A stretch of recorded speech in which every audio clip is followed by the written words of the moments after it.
Assalamualaikum warahmatullahi wabarakatuh. Hari ini kita belajar tema 1, indahnya kebersamaan, subtema 2, kebersamaan dalam keberagaman, pembelajaran 2. Pada pembahasan pertama, kita akan mempelajari muatan PPKN, yaitu kerjasama dalam keberagaman. Kerjasama merupakan kegiatan yang dilakukan banyak orang untuk mencapai tujuan tertentu yang disepakati bersama. Ini merupakan salah satu sikap yang mencerminkan persatuan dan kesatuan. Adapun manfaat kerjasama: 1. Meringankan pekerjaan, 2. Membuat pekerjaan menjadi cepat selesai, 3. Meningkatkan rasa persatuan dan kesatuan, 4. Memupuk rasa tolong-menolong. Kerjasama dapat dilakukan di mana saja, contohnya di sekolah. Salah satu bentuk kerjasama dalam keragaman di sekolah adalah kerjasama membersihkan lingkungan sekolah. Ketika membersihkan lingkungan sekolah, kita melakukan kerjasama dengan kompak dan penuh semangat. Selain di sekitar sekolah, kita juga bisa melakukan kerjasama di sekitar rumah. Terlebih sebentar lagi kan Idul Adha. Nah, umat muslim akan mengadakan kegiatan menyembelih hewan kurban. Untuk melakukan kegiatan tersebut, maka dibutuhkan kerjasama antar masyarakat sekitarnya. Dengan begitu, pekerjaan akan cepat selesai dan lebih mudah. Demikian penjelasan tentang kerjasama dalam keberagaman.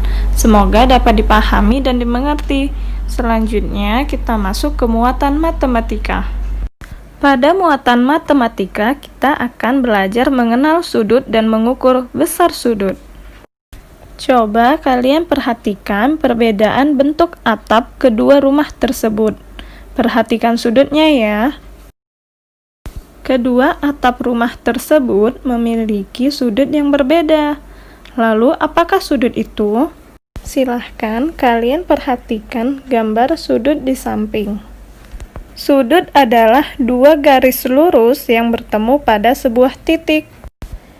Titik pangkal yang sama disebut titik sudut, sedangkan dua garis yang membentuk sudut disebut kaki sudut. Selanjutnya, kita belajar mengenal jenis-jenis sudut. Perhatikan gambar berikut.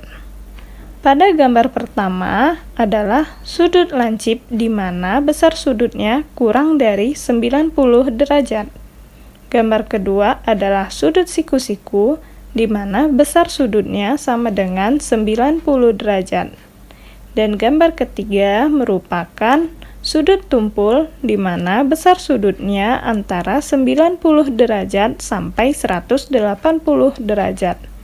Dan gambar yang terakhir adalah sudut lurus, di mana besar sudutnya adalah 180 derajat.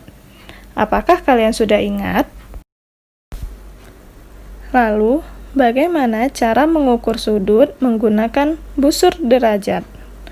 Di dalam busur derajat ada dua deret angka, yaitu deret dalam dan deret luar. Deret dalam dimulai dari 0 sampai 180 derajat dan posisinya ada di dalam.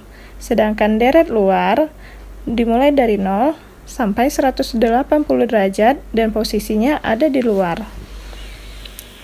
Keduanya sama-sama dimulai dari 0 sampai 180 derajat dan bisa digunakan bolak-balik. Pada bagian tengah bawah terdapat titik pusat. Lalu, bagaimana cara menggunakannya? Perhatikan gambar sudut berikut. Berikut adalah sudut ABC, di mana B sebagai titik sudut. Untuk mengukurnya, tempatkan titik pusat busur pada titik sudut gambar. Pastikan titik sudut tepat berada di titik pusat busur. Kemudian, tentukan garis AB sejajar dengan 0 derajat deret luar. Selanjutnya, kita lihat garis BC. Garis BC adalah yang menentukan besar sudutnya. Jadi kita lihat garis AB ke BC berakhir pada angka 40 derajat. Sehingga besar sudutnya adalah 40 derajat dari deret luar. Selanjutnya kita lihat sudut yang lainnya yang jauh lebih besar lagi ya. Berapa besar sudut tumpul di bawah ini? Kita lihat sudut DEF mempunyai titik sudut di E, sehingga kita letakkan titik pusatnya di E. Dan pastikan garis DE sejajar dengan 0 derajat deret luar. Kemudian garis EF adalah penentu besar sudut DEF, sehingga ketika dilihat dari 0 deret luar ke EF, maka besar sudutnya adalah 120 derajat. Demikian cara mengukur sudut menggunakan busur derajat.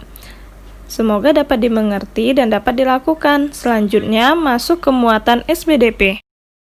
Pada muatan SBDP, kita akan mempelajari pola lantai dalam tari. Pola lantai adalah formasi yang dilakukan penari dengan perpindahan, pergerakan, atau pergeseran posisi saat menari. Fungsi pola tari 1. Menciptakan kekompakan antar penari. 2. Memperindah tarian. 3. Membentuk komposisi dalam pertunjukan. Pola tari dan contohnya. Pertama, pola vertikal, yaitu berjalan bersisian atau berpasangan dengan membentuk pola lantai baris vertikal.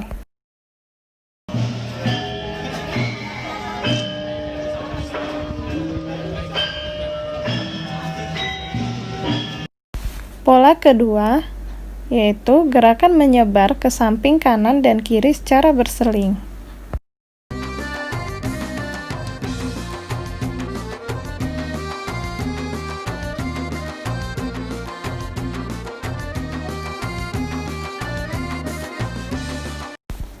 Selanjutnya, pola ketiga, yaitu bergerak membentuk pola lantai barisan horizontal.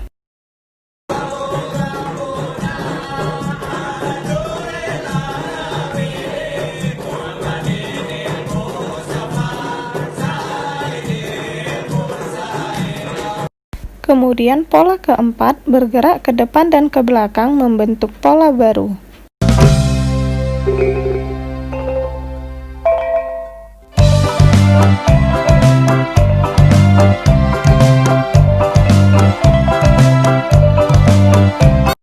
Dan yang terakhir, penari bergerak membentuk lingkaran.